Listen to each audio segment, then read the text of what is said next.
I stand alone in the Riverside Country Club banquet hall I rented for my MBA graduation celebration. White tablecloths stretch across 24 empty chairs, untouched shrimp cocktail growing warm under crystal chandeliers.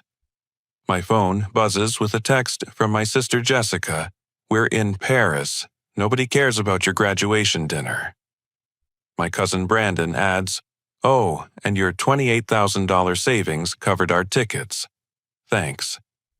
I stare at the messages, then at the empty room that cost me $3,000 to reserve.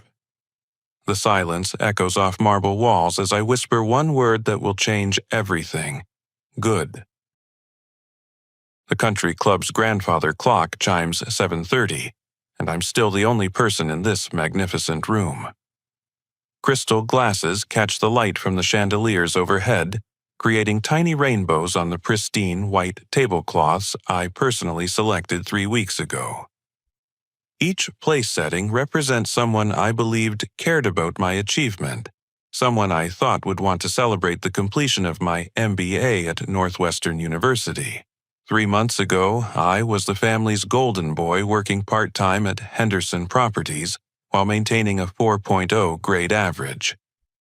My father, Robert, always introduced me as my son, the future of our business, while my younger sister Jessica and cousin Brandon seemed content living in my shadow. I didn't mind being the responsible one. In fact, I embraced it. Henderson Properties was founded by my grandfather in 1972, built from nothing into a commercial real estate empire worth millions. My father took over in 2005, and everyone assumed I'd be next in line.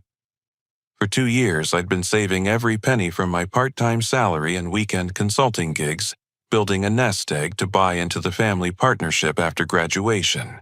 Jessica studies art history at Pemberton College, a private institution that costs $60,000 annually. Our parents cover every expense without question. She lives in a luxury apartment near campus, drives a BMW. I watched my father purchase last Christmas and spends her summers traveling through Europe on what she calls cultural education trips. Brandon dropped out of community college after 1 semester and moved into the guest house behind our family's estate in Lake Forest. He claims he's an entrepreneur, always pitching new business ventures that require substantial upfront investments. Last year, it was a food truck specializing in fusion tacos. The year before, he wanted to start a cryptocurrency exchange. Both ventures disappeared, along with the money our family invested. 2 weeks ago, when I mentioned wanting to celebrate my graduation properly, my father's eyes lit up. "Absolutely, son. This is a major milestone. Invite everyone important. Make it memorable." He suggested I invite his business partners, potential clients, and the entire extended family. Think of it as your official introduction to the professional world. I spent hours crafting the perfect guest list, designing elegant invitations, and selecting a menu that would impress my father's colleagues. The Riverside Country Club represented everything I was working toward: tradition, success, and belonging to something bigger than myself. I wanted this dinner to mark my transition from student to partner, from son to equal. My girlfriend Sarah seemed excited about the event. We'd been dating for 8 months, and I was planning to introduce her to the extended family for the first time. She even bought a new dress specifically for the occasion, something elegant in navy blue that complemented her blonde hair perfectly. But as I sit here surrounded by empty chairs and untouched food, my hands shake as I reach for my wallet. Something feels wrong beyond just the abandonment. My leather wallet, usually thick with cards, and cash feels unnaturally thin. I pull out my phone and open my banking app with growing dread. My savings account, which showed $28,600 last week, now displays a balance of $412. But that's not the worst part. As I scroll through recent transactions, my stomach drops. Small withdrawals appear throughout the past 6 months, $200 here, $500 there, always just under the amounts that would trigger fraud alerts. The Paris trip wasn't just a spontaneous betrayal. This was systematic theft that had been happening right under my nose for months. I set my phone down with trembling hands, staring at the elaborate spread of food that will go to waste, just like my trust in the people I loved most.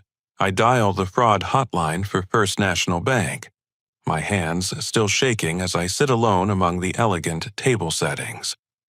The automated system routes me through endless menus before finally connecting me to Linda, a customer service representative who sounds genuinely concerned when I explain my situation. "Mr. Henderson, I'm looking at your account history now," Linda says, after I provide my identification information. "I can see why you're confused. Let me trace these transactions for you." The next few minutes destroy every assumption I had about my family's honesty.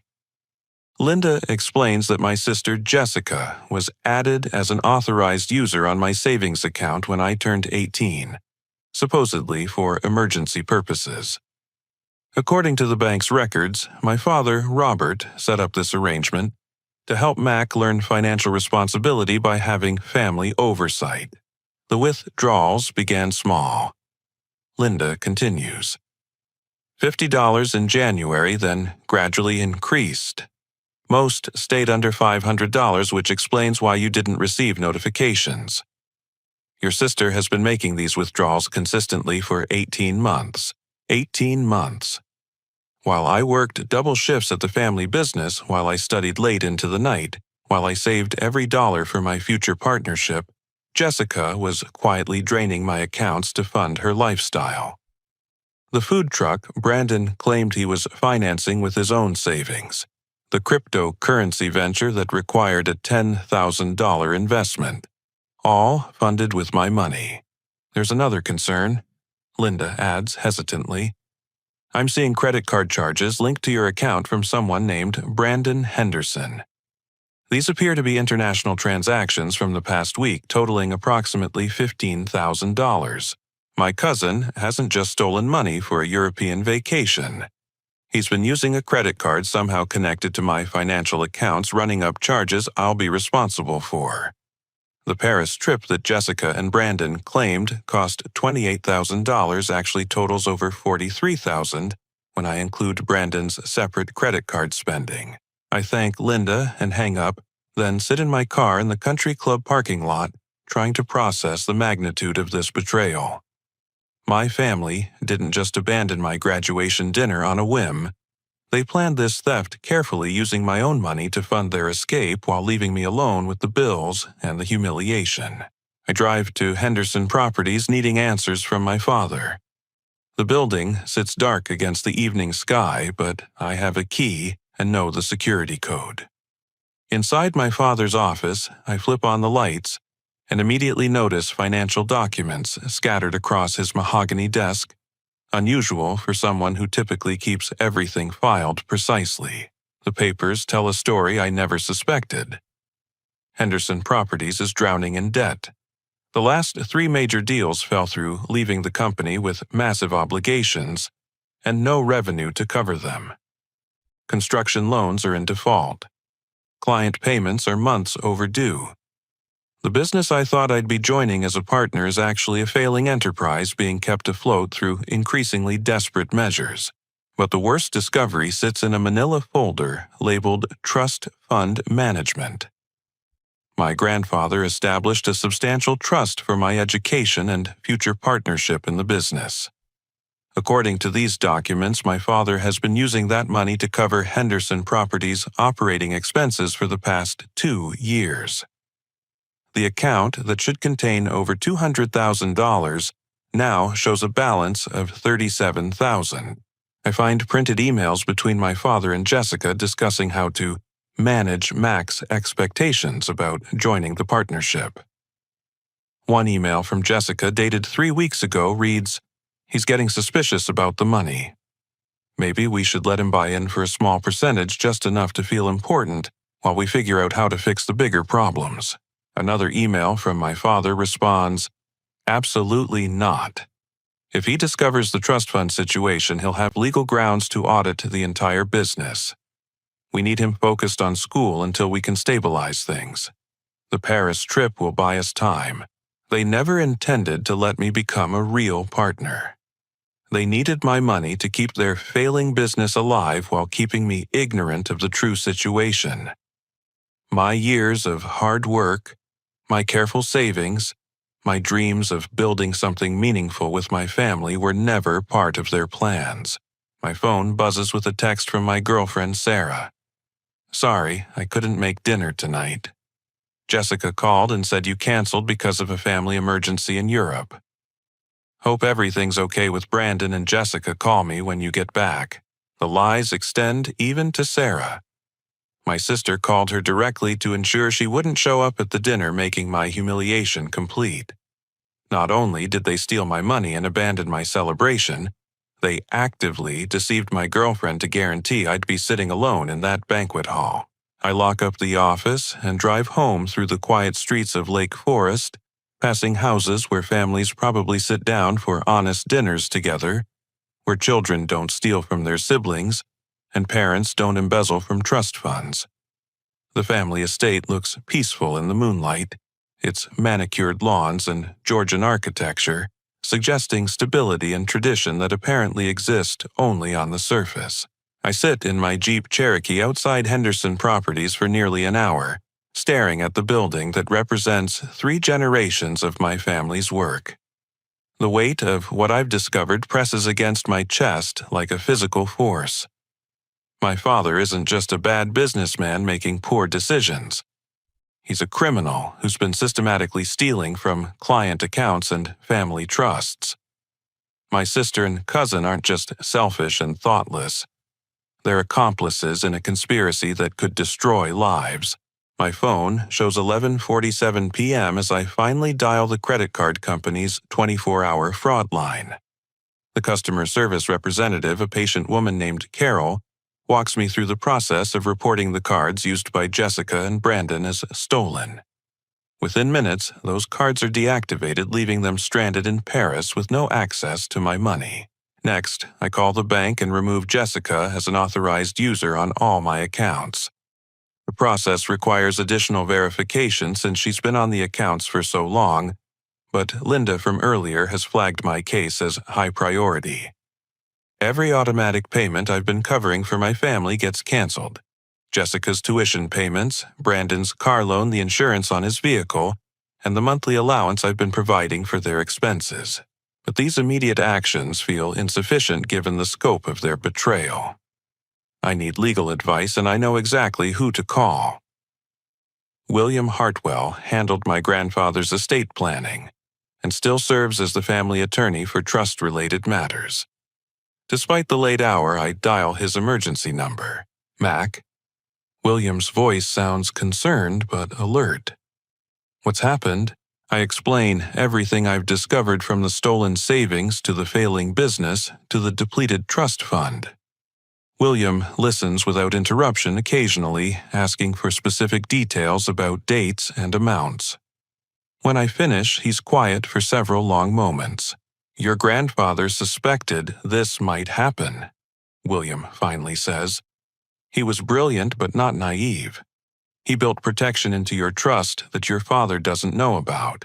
According to William, my grandfather included clauses that allow me to trigger an immediate forensic audit of Henderson Properties if I suspect financial misconduct. The trust also gives me the right to freeze all family financial accounts pending the results of that audit. Most importantly, I actually own 35% of Henderson Properties through inheritance provisions my grandfather kept confidential. My father has been operating under the assumption that he controls the company completely. There's more, William continues. Your grandfather established a separate account with emergency funds specifically for situations like this. He wrote a letter explaining his concerns about Robert's character and his confidence in your integrity. If you want to take control of this situation, you have the legal authority and the financial resources to do it. By 2 a.m, I've signed papers authorizing the audit frozen family accounts and activated the protective measures my grandfather built into the trust. William assures me the process will move quickly since we have documentation of the stolen funds and evidence of business mismanagement. I drive home feeling a mixture of exhaustion and determination. The house sits dark and empty, with my parents presumably sleeping peacefully while their children commit crimes in Europe. For the first time in my life, I'm grateful for the silence. I need time to plan my next moves without their manipulation and lies. My phone rings at 6 a.m., waking me from restless sleep. Jessica's name appears on the screen and I answer to hear her screaming hysterically. "Mac, what did you do?" she shrieks. Our hotel payment was declined and they're holding our passports until we settle the bill. Brandon's credit card was rejected at breakfast, and now we're stuck in the lobby with security guards watching us. I listen to her panic without feeling the slightest sympathy. "You stole $43,000 from me, Jessica. Did you think there wouldn't be consequences? It wasn't stealing. It was family money and we needed a break after everything we've been through." "What exactly have you been through?"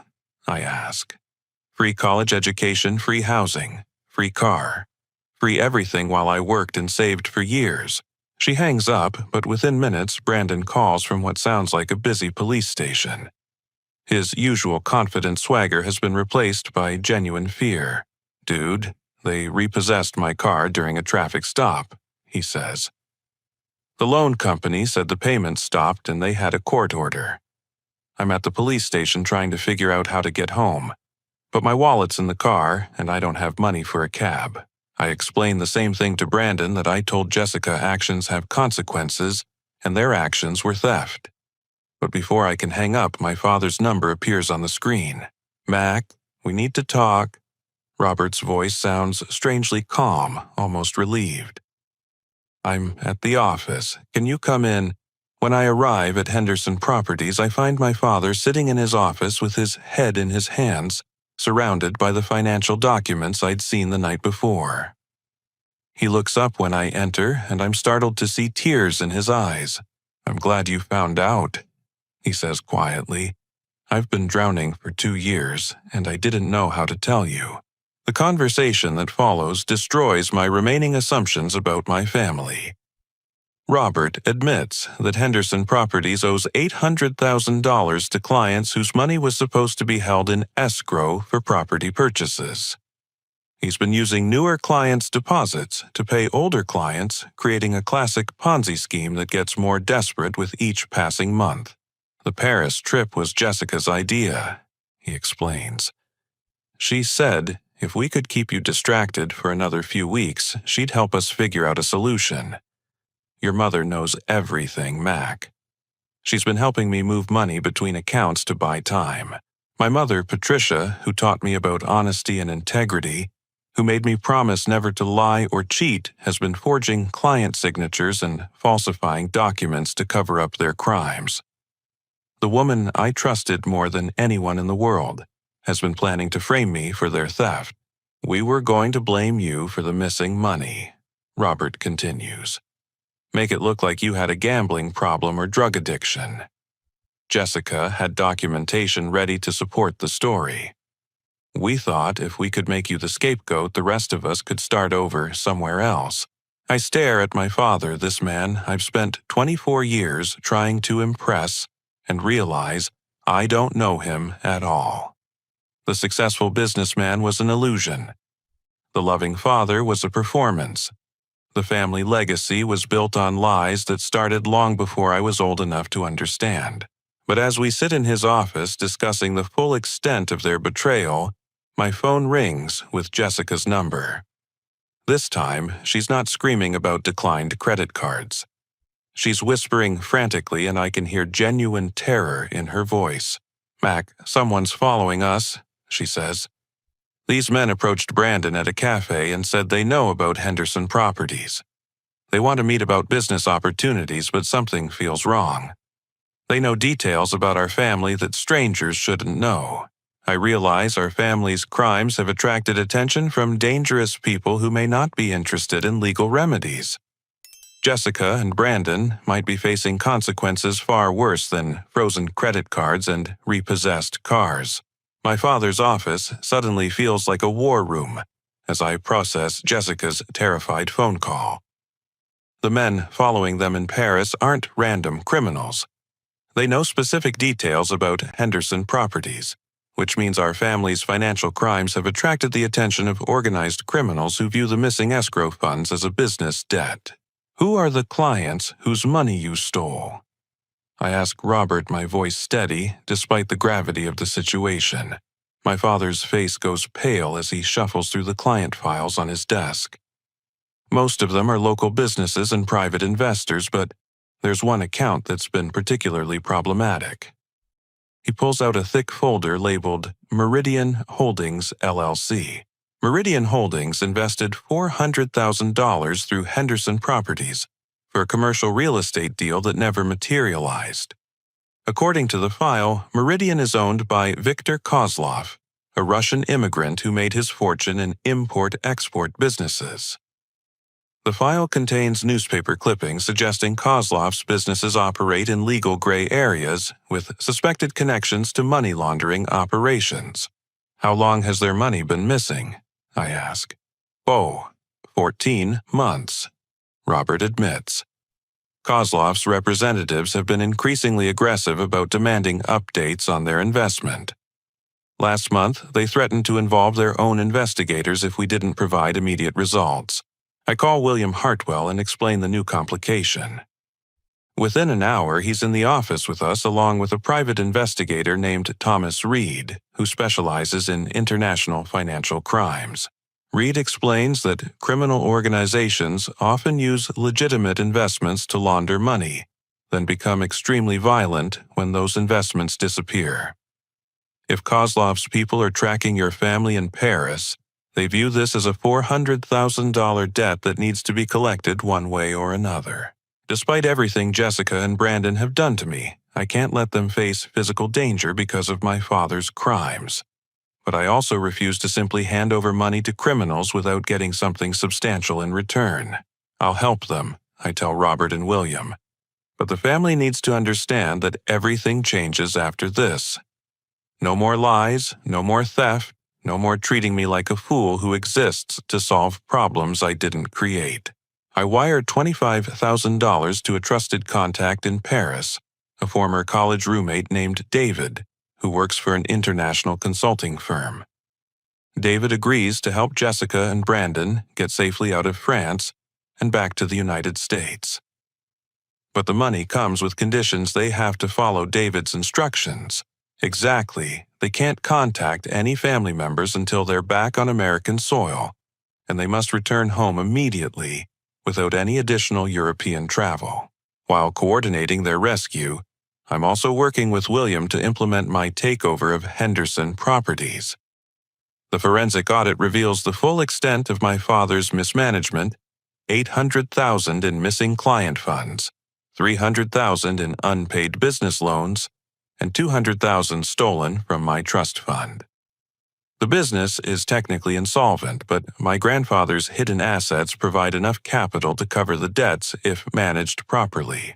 William presents my father with legal documents that transfer controlling ownership of Henderson Properties to me, along with full authority over all family financial accounts. Robert can remain as an employee with a reduced salary, but he'll have no decision-making power and will be subject to strict oversight for all business activities. You also need to understand that your wife and children will be held accountable for their roles in this conspiracy, William explains.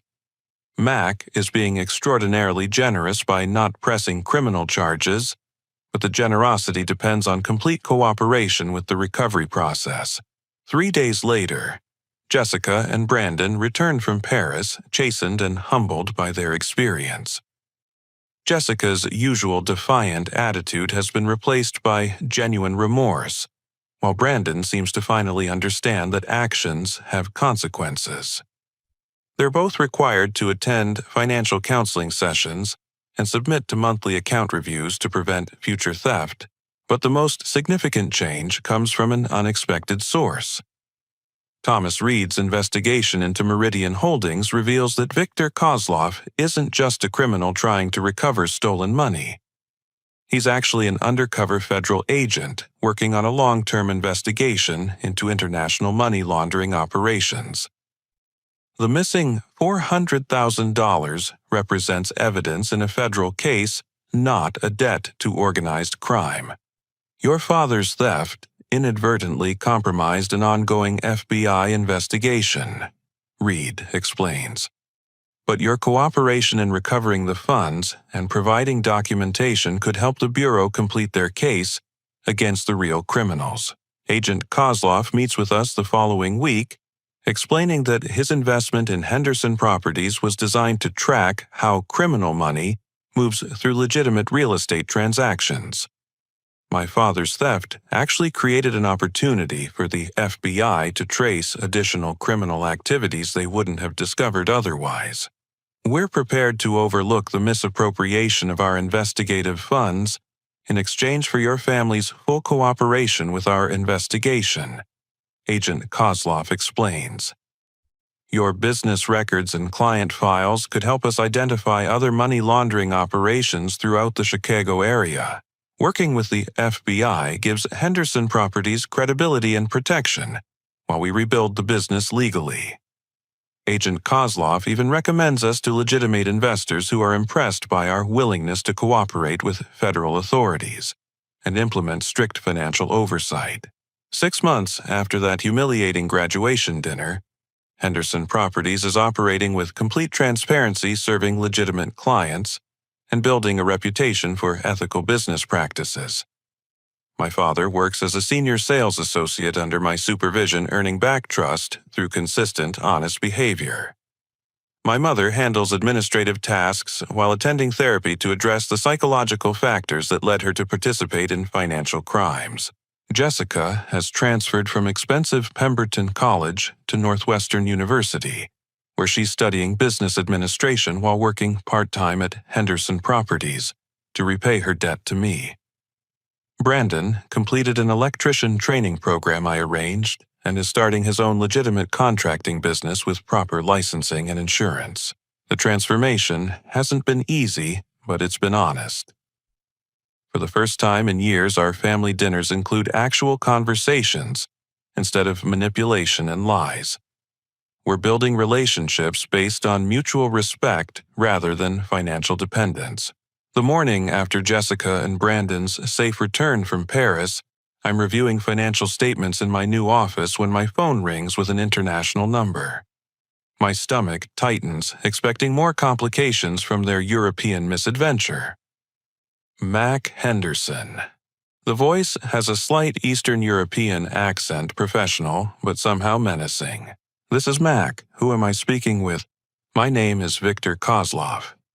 I believe we have mutual interests regarding your family's business affairs. I signal for Thomas Reed, who's been helping coordinate security measures and activate the call recording feature on my phone.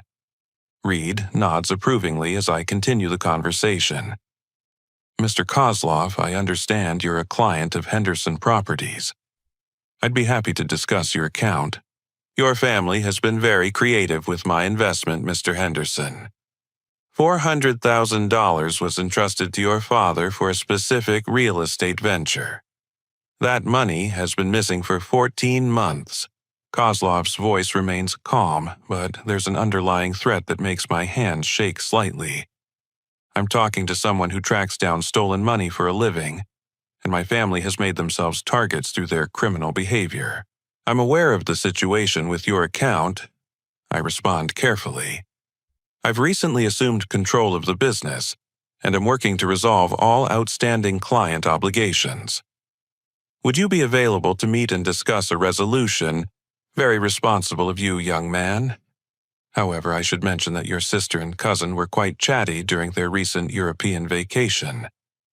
They shared interesting details about your family's financial empire with some associates of mine in Paris. My blood runs cold. Jessica and Brandon didn't just steal money for vacation.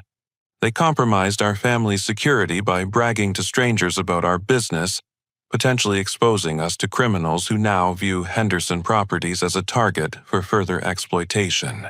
What exactly are you proposing, Mr. Kozlov? A meeting. Tomorrow, 2 o'clock at your office. Come alone and bring documentation showing how you intend to restore my investment. We can discuss whether your family's debts require additional forms of repayment. After hanging up, Thomas Reed immediately begins making calls to his contacts in federal law enforcement. Within 2 hours, we're sitting in a secure FBI conference room with Agent Sarah Morrison, who heads the Bureau's Financial Crimes Division. Viktor Kozlov is indeed an international criminal with suspected ties to Russian money laundering operations, Agent Morrison explains. But he's also been cooperating with our investigation into organized crime activities in the Chicago area. The $400,000 your father stole represents evidence in an ongoing federal case. The complexity of our situation becomes clear. Kozlov is simultaneously a criminal, a federal informant, and a legitimate victim of my father's theft. The FBI needs our cooperation to complete their investigation, but they can't openly protect us without compromising Kozlov's undercover status. Your family inadvertently became involved in a federal investigation, Agent Morrison continues. The good news is that your willingness to cooperate and make restitution demonstrates that you're not career criminals. The bad news is that Kozlov's criminal associates view your father's theft as a sign of disrespect that requires consequences. Agent Morrison proposes a solution that protects our family while advancing the FBI investigation. I'll meet with Kozlov as scheduled, but federal agents will be monitoring the conversation from nearby locations. The goal is to determine whether Kozlov intends to collect the debt legitimately or if he's planning to use our family's vulnerability for additional criminal activities. If Kozlov makes any threats or demands beyond simple financial restitution, we'll have grounds to arrest him and his associates, Agent Morrison explains. But you need to understand the risks. These are dangerous people who don't hesitate to use violence when they feel disrespected. I spend the evening preparing for the meeting while implementing additional security measures for my family. Jessica and Brandon are staying at a hotel under assumed names until the situation resolves. My parents have temporary protection from private security guards Thomas Reed arranged through his network of former law enforcement personnel. The next afternoon, Viktor Kozlov arrives at Henderson Properties precisely at 2 o'clock, accompanied by 2 large men who position themselves near the exits while we talk in my office. Kozlov himself is smaller than I expected, perhaps 55 years old with graying hair and expensive clothing that suggests legitimate business success. You've made impressive changes to your father's business. Kozlov observes, reviewing the financial statements I've prepared. The forensic audit shows real commitment to transparency.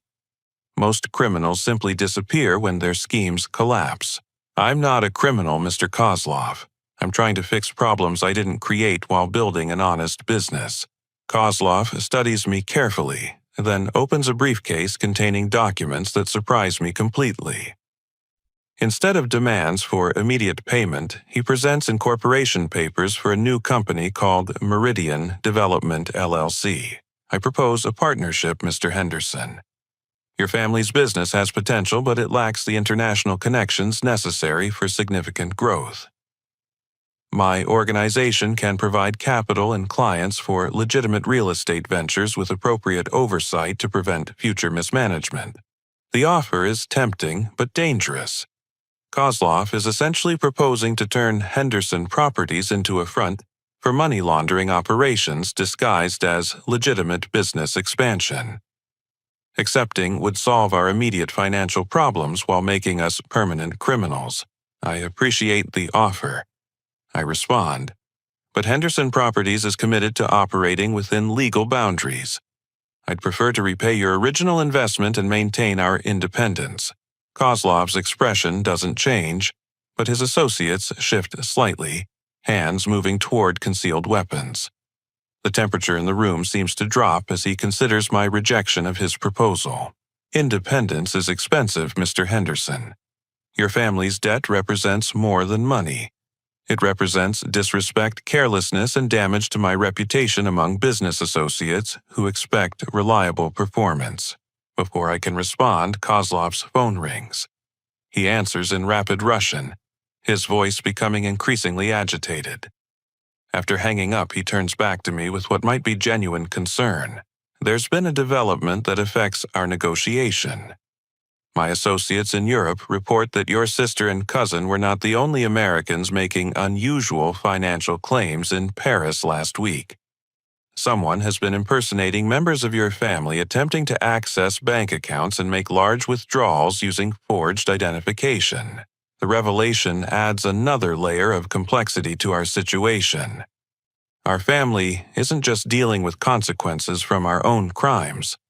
Someone else is using our identities for additional financial fraud, potentially connecting us to criminal activities we didn't commit.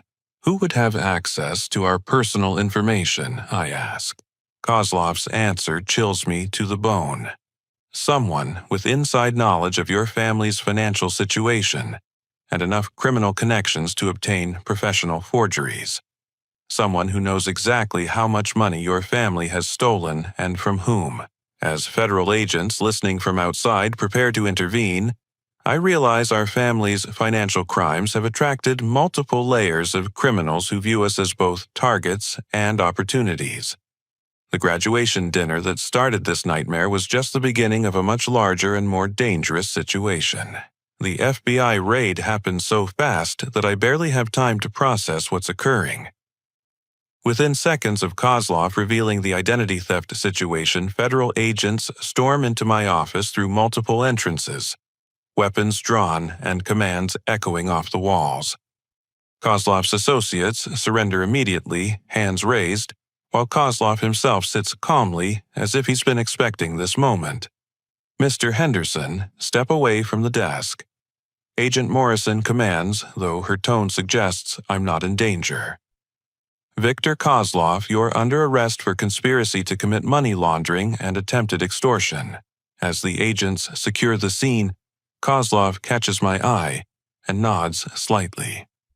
Your grandfather would be proud, he says, as they place handcuffs on his wrists. You chose integrity over expedience.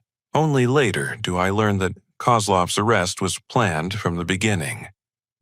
The FBI needed evidence of his criminal activities, and our meeting provided the necessary documentation of his attempts to recruit legitimate businesses for money laundering operations. My refusal to accept his partnership offer gave federal prosecutors the clear criminal intent they needed for a successful prosecution. Agent Morrison explains that the identity theft situation is actually part of a larger investigation into organized crime activities targeting financially vulnerable families. Your father's embezzlement made your family visible to criminals who specialize in exploiting desperate people. They steal identities, empty remaining accounts, and disappear before victims realize what's happened. The criminals using our family's identities have already been arrested in Paris, thanks to cooperation between federal agencies and European law enforcement. Jessica and Brandon's loud bragging about our family's wealth actually helped police track down the identity thieves who were monitoring American tourists for potential targets. With the immediate criminal threats resolved, I can finally focus on rebuilding Henderson Properties and our family relationships. I organize a meeting at the same Riverside Country Club banquet hall where this nightmare began, but this time the gathering has a completely different purpose.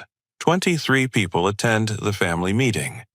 Immediate family members, extended relatives who were disgusted by my father's behavior, key employees of Henderson Properties, and the clients whose money was stolen.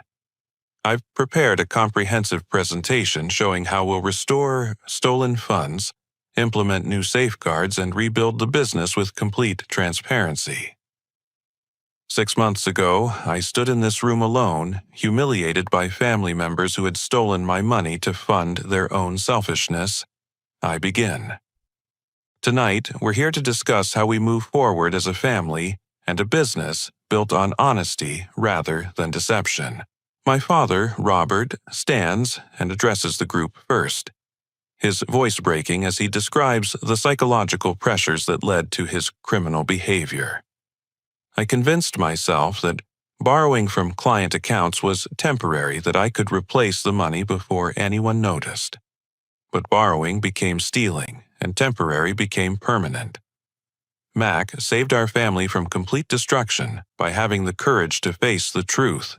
Patricia. My mother speaks next about the shame of participating in financial fraud and document forgery. I told myself I was protecting our family, but I was actually destroying the values we pretended to represent. My son showed more integrity in 1 week than I showed in 2 years of criminal activity. Jessica's transformation has been the most dramatic. The entitled college student who once stole thousands of dollars for European vacations now works 30 hours per week at Henderson Properties, while maintaining her grades at Northwestern University.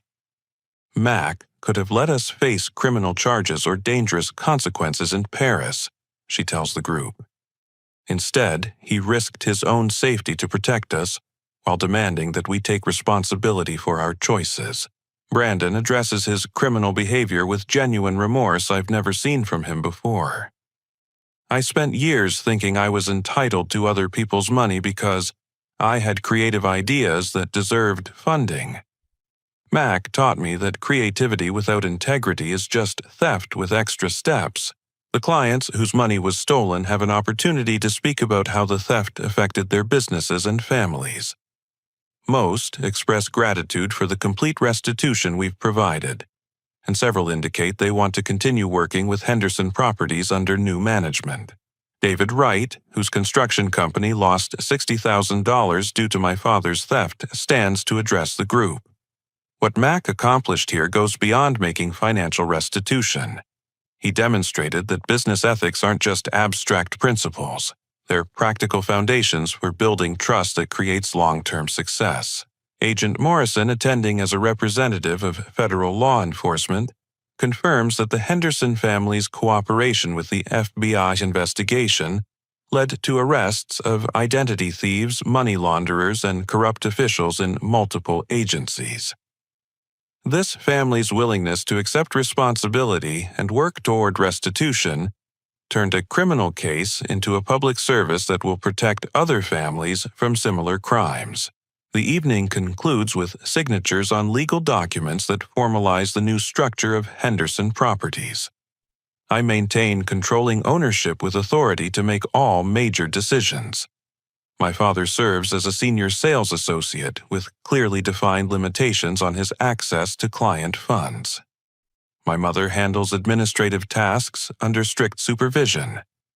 Jessica works part-time while completing her business degree, learning the industry from entry-level positions rather than assuming unearned authority.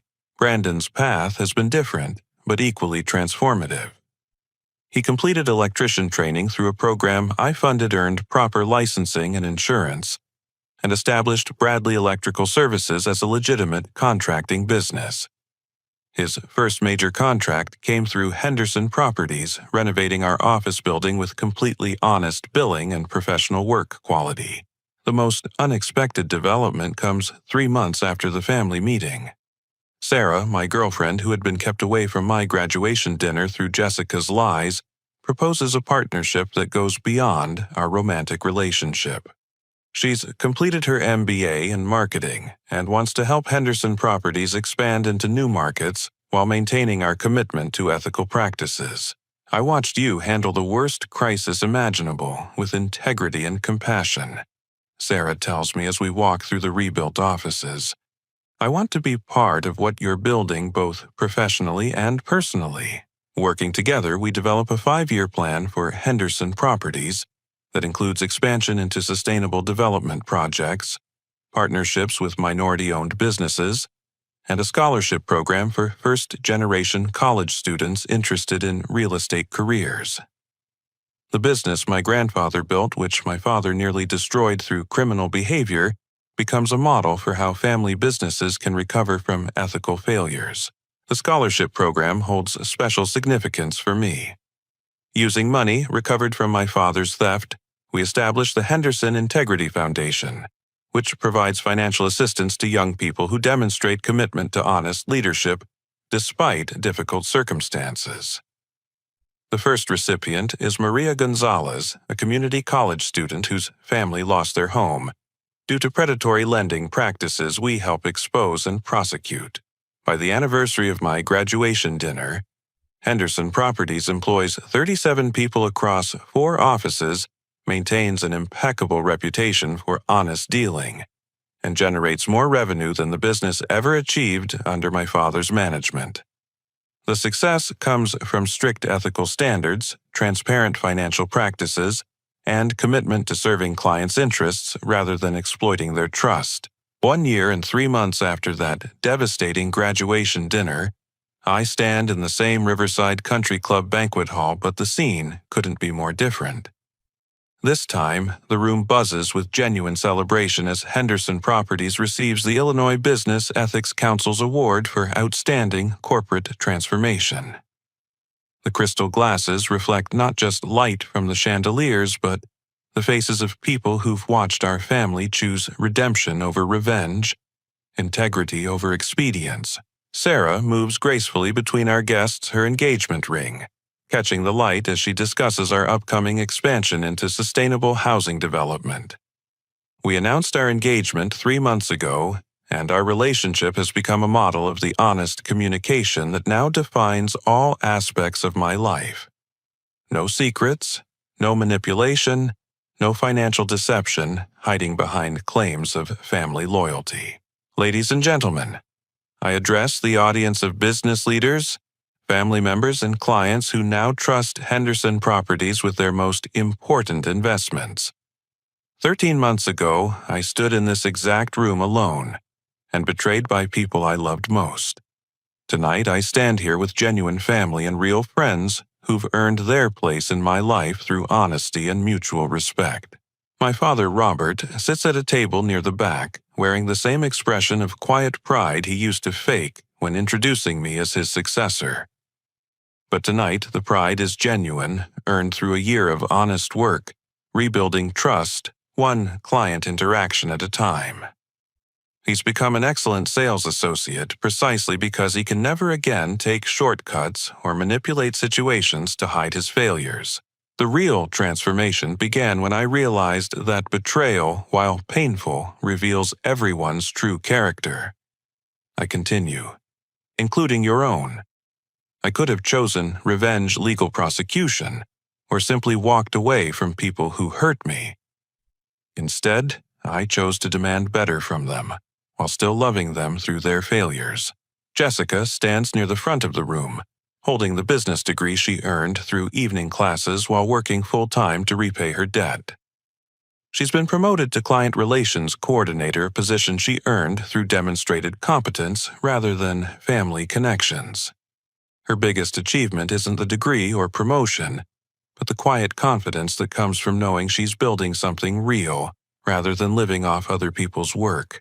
Brandon couldn't attend tonight because he's completing an electrical installation for a new client, but he sent a video message that plays on screens throughout the banquet hall. Mac taught me that real entrepreneurship means creating value for other people, not finding creative ways to take their money. His message begins. Bradley Electrical Services exists because Mac invested in my potential rather than just punishing my past mistakes. Patricia, my mother, works quietly in the background, ensuring that every detail of tonight's event runs smoothly. Her transformation from co-conspirator to trusted team member required the most time because rebuilding trust after betrayal is harder than building it initially. But she's proven her commitment through consistent, honest behavior, and her administrative skills have become essential to our expanded operations. Agent Morrison attends as our guest, representing the FBI's recognition of Henderson Properties' cooperation in multiple ongoing investigations. The Henderson family's response to crisis provides a model for how businesses can recover from ethical failures, she tells our audience. Their willingness to accept responsibility make complete restitution and implement transparent practices, helped law enforcement protect other families from similar crimes. The evening's highlight comes when William Hartwell, our family attorney, reads a previously sealed letter from my grandfather. Written years before his death, the letter predicted that Robert would fail as a business leader and expressed confidence that I would have the character necessary to rebuild the family's reputation. If you're reading this, Mac, it means you've discovered your father's weaknesses and chosen to address them constructively rather than simply walking away, my grandfather's letter states. Real leadership isn't about avoiding failure. It's about having the courage to clean up messes you didn't make while building something better for the people who depend on you. The letter includes information about additional resources my grandfather set aside for exactly this situation, including contacts with ethical business leaders who've faced similar challenges and recovered through commitment to honest practices. These mentors have been invaluable in helping Henderson Properties establish credibility in markets where our reputation was damaged by my father's crimes. As the evening winds down, I step onto the country club's terrace overlooking Lake Michigan. The same view that seemed so bleak 13 months ago now represents possibility and hope. Sarah joins me, and we watch the lights of Chicago reflect on the water while discussing plans for our wedding next spring and the opening of our Detroit office next fall. Do you ever regret not just walking away from all of them? Sarah asks, referring to my family and the massive effort required to rebuild our relationships. Never, I answer honestly. Walking away would have been easier in the short term, but it would have meant abandoning people I loved to face consequences they couldn't handle alone. More importantly, it would have meant giving up on the possibility that they could become better people. I think about the young man who stood in this same spot over a year ago, humiliated and angry, holding a phone that revealed his family's betrayal. That person had every right to seek revenge, to let criminal charges destroy his family's lives, to build his own success, while letting them face the consequences of their choices alone. But revenge would have made me smaller, not stronger. Legal prosecution would have satisfied my anger without addressing the underlying problems that led to their criminal behavior. Walking away would have protected me, while abandoning the possibility that love combined with accountability could transform destructive relationships into healthy ones. The hardest lesson was realizing that enabling someone's worst impulses isn't love, I tell Sarah. Real love means caring enough about someone to refuse to participate in their self-destruction, even when that refusal causes temporary pain. Henderson Properties now serves as a case study in business schools, demonstrating how family enterprises can recover from ethical failures through transparent leadership and commitment to stakeholder interests rather than just family benefit. We've been invited to speak at conferences about crisis management, family business governance, and the practical application of business ethics in competitive markets. But the professional recognition means less than the personal transformation I see in my family members. Jessica recently helped a client avoid a predatory real estate scheme using knowledge she gained from witnessing our family's own criminal behavior.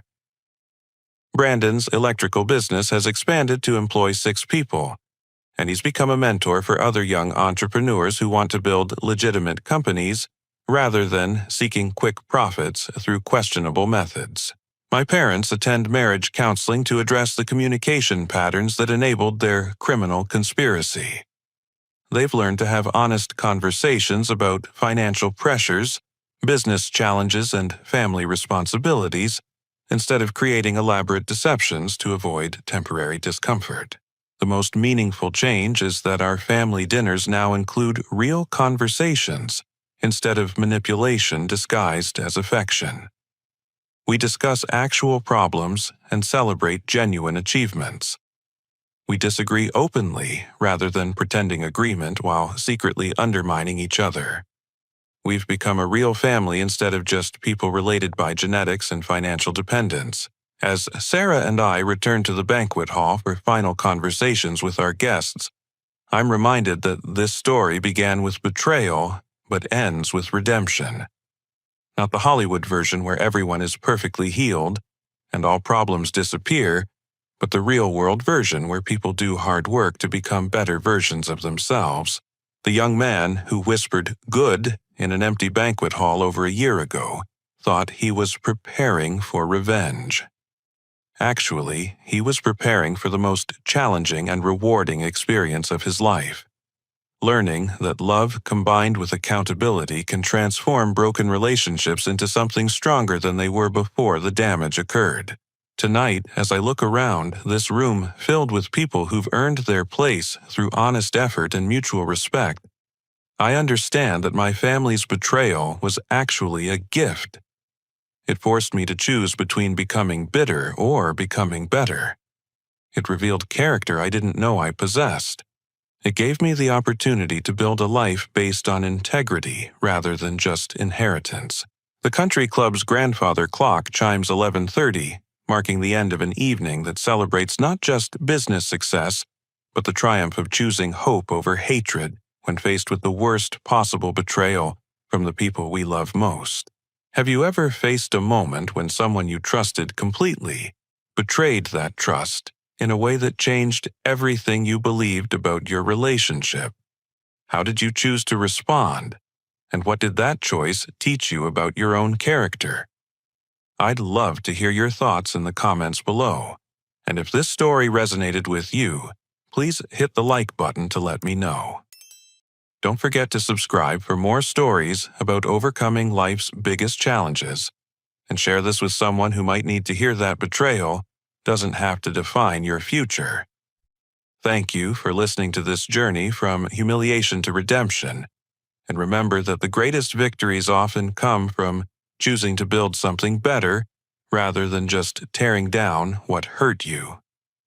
Until next time, keep choosing integrity over expedience, and never underestimate the power of love combined with accountability to transform even the most broken relationships.